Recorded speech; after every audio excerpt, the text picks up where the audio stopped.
கர்த்தருடைய பரிசுத்த நாமத்துக்கு மகிமை உண்டாகட்டும். இந்த வேளையிலும் நாம் தியானத்துக்காக எடுத்துக்கொண்ட வசனம் யோவான் 5ஆம் அதிகாரம் 39வது வசனம். யோவான் 5:39. வேத வாக்கியங்களை ஆராய்ந்து பாருங்கள், அவைகளால் உங்களுக்கு நித்திய ஜீவன் உண்டு என்று எண்ணுகிறீர்களே, என்னை குறித்து சாட்சி கொடுக்கிறவைகளும் அவைகளே. ஹல்லேலூயா. இதில் முதல் பங்கு மாத்திரம் நம்ம பார்ப்போம். வேத வாக்கியங்களை ஆராய்ந்து பாருங்கள், அவைகளால் உங்களுக்கு நித்திய ஜீவன் உண்டென்று எண்ணுங்கள். ஹல்லேலூயா. பாருங்க, கர்த்தருடைய வேத வாக்கியங்கள், அவர் தான் வார்த்தையாக இருக்கிறார், இயேசு கிறிஸ்து. அவருடைய வார்த்தை ஒவ்வொன்றும் மெய்யா இருக்குது. அது ஒரு ஆவியின் பட்டயமாக நம்முடைய கரங்களில் கொடுக்கப்பட்டிருக்கு. இந்த வேதாகமத்தை நம்ம வாசித்து அதிகமாக நம்ம ஆராய்ந்து பார்க்கணுன்னு ஆண்டவர் ஆசைப்படுறார். வேத வாக்கியங்களை ஆராய்ந்து பாருங்கள். நீங்கள் யோசுவா 1:8 இன்னும் சங்கீதம் 1:3-4 இந்த மாதிரி உள்ள வசனங்களை நீங்கள் பார்த்தீங்கன்னா, இரவும் பகலும் தேவனுடைய வார்த்தையை தியானிக்கிற மனுஷன் பாக்கியவான், அவன் செய்வதெல்லாம் வாய்க்கும்னு போட்டிருக்கோம். அப்போ பாருங்கள், அதை தியானம் செய்கிறது, ஆராய்ந்து பார்க்குறது.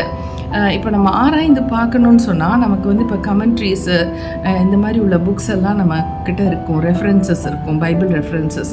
அதையெல்லாம் பார்க்கும்பொழுது அநேக காரியங்கள் நமக்கு தெரியாததெல்லாம் கூட அதில் இருக்கும். அதனால தான் ஆண்டவர் சொல்கிறாரு, மேலோட்டமாக நம்ம வாசிக்கும்போது அவ்வளோ ஒன்றும் நமக்கு புலப்படாது, தெரியாது. ஆவியானவர் நமக்கு கற்றுக் கொடுக்காட்டினா நமக்கு வேத வாக்கியங்கள் அதிகமாக நமக்கு அதோட ஆழம் தெரியாமல் நமக்கு ஏதோ ஒரு புக் வாசிக்கிற மாதிரி ஆகிடும். அப்படி கிடையாது. ஆவியானவர் நம்மளோட இடைப்பட்டு நம்மளை வாசிக்க வைக்கும் பொழுது அது ஒரு பெரிய ஒரு சந்தோஷத்தை கொடுக்கும் பாருங்க. அந்த ரேமா வார்த்தையாக மாறி நம்மளுடைய ஜீவனை உயிர்ப்பிக்க வல்லமை உள்ளதாக இருக்குது. ஹல்லேலூயா.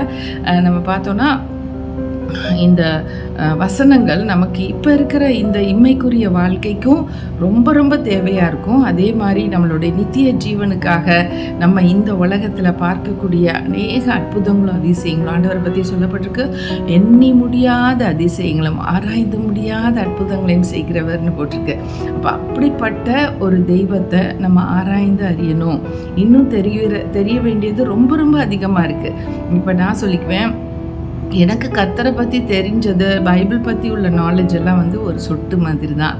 ஒரு பெரிய கடலில் ஒரு சொட்டு தண்ணி தான் எனக்கு தெரியும். இன்னும் எவ்வளவு இருக்குது, ஆராய்ந்து முடியாத காரியங்களை அவர் செஞ்சுருக்கிறார். அதெல்லாம் நம்ம ஒவ்வொன்றும் நோக்கி பார்த்தோன்னா சூப்பர் நேச்சுரலாக இருக்கும், ரொம்ப ஆசமாக இருக்கும். இப்படி கூட நடக்குமா அப்படிங்கிற அளவுக்கு இருக்கும். கர்த்தருடைய வல்லமையை அது பிரதிபலிக்கிறது. அதுவே அவருக்கு சாட்சியாக இருக்குன்னு சொல்லி போட்டிருக்கு. அவர் உண்மையான தெய்வங்கிறத இந்த வேதத்தை வாசிக்கும் போதே நமக்கு தெரிஞ்சிடும். அதை நம்ம ஆராய்ந்து பார்க்கும்போது இன்னும் அதிகமான விசுவாசம் நமக்குள்ளே இறங்கும். நம்மளையே ஆண்டவர் தன்னுடைய ஜீவ ஒரு ஒரு ஒரு ஆளாக வச்சுருக்கார். நமக்கு ஜீவனையும் பலனையும் கொடுத்து நம்ம ரெப்ரசன்டேட்டிவாக வச்சுருக்காரு இந்த உலகத்தில். நம்ம தான் ஆண்டவரை பற்றி சொல்கிறதுக்காக வச்சுருக்காரு. ஹல்லேலூயா. இந்த காலை வேளையிலும் கூட இப்படி ஒரு வசனத்தை ஆண்டவர் கொடுத்துருக்கிறாரு. அதனால நம்ம ரொம்ப கேர்ஃபுல்லாக அவருடைய வேத வாக்கியங்களை நம்ம ஆராய்ந்து பார்க்கணும். அப்போ நமக்கு நிச்சயமாக என்ன உண்டாகும்னா நித்திய ஜீவன் உண்டாகும். ஹல்லேலூயா. நித்தியமாக ஆண்டவராக இயேசுவோடு வாழக்கூடிய ஒரு ஜீவன் எப்படிப்பட்டதாக இருக்கும்? இந்த உலகத்தில் இருக்கக்கூடிய ஜீவன் அது 70, 80, 120 முடிஞ்சிடும், அதோட அவ்வளோதான். ஆனால் நித்தியமாய் தேவனோடு வாழக்கூடிய ஒரு வாழ்க்கை தான் நித்திய ஜீவன். அதை நம்ம சுதந்திரத்து கொள்ளத்தக்கதாக இந்த வேத வாக்கியங்களுக்கு அதிகமான இம்பார்ட்டன்ஸ் கொடுப்போம், ஜெபிப்போம், பைபிள் வாசிப்போம், தியானிப்போம். அது நிமித்தம் எல்லாவற்றையும் சுதந்திரித்து வெற்றி சிறக்க நம்ம வாழ வைக்க போகிறார். நம்ம ஜெபிப்போமா? நல்ல ஆண்டவரே, இந்த காலை வேளையிலும் கூட இந்த வசனங்களை தியானிக்கிறதுக்கு அப்போ ஆராய்ந்து பார்க்கும்படி சொல்கிறீங்கப்பா. ஆமாண்டவரே, நாங்கள் ஆராய்ச்சி பண்ணி பார்க்க ரிசர்ச் பண்ணி பார்க்க அப்பா தெளிந்த புத்தியோடு அதிகமான ஆண்டவரே ஒரு புதையலை கண்டுபிடிச்சது போல் இருக்கு ராஜா. எங்களுடைய உள் உணர்வுகள்லாம் அப்படியே வெளிச்சமாக இருந்து ராஜா. எங்களுடைய மனசு அப்படியே ஒரு டிரான்ஸ்ஃபார்ம் ஆகுது ராஜா. எங்களுடைய எண்ணங்கள் எல்லாம் வித்தியாசமாகுது ராஜா. இந்த உலகத்தை பார்த்து நாங்கள் வாழக்கூடாது ராஜா. உம்மை பார்த்து வாழணும், உடைய வார்த்தைகளை பார்த்து நாங்கள் வாழணும். அதை தான் நீங்கள் எதிர்பார்க்குறீங்க. Yes Lord, thank you Jesus.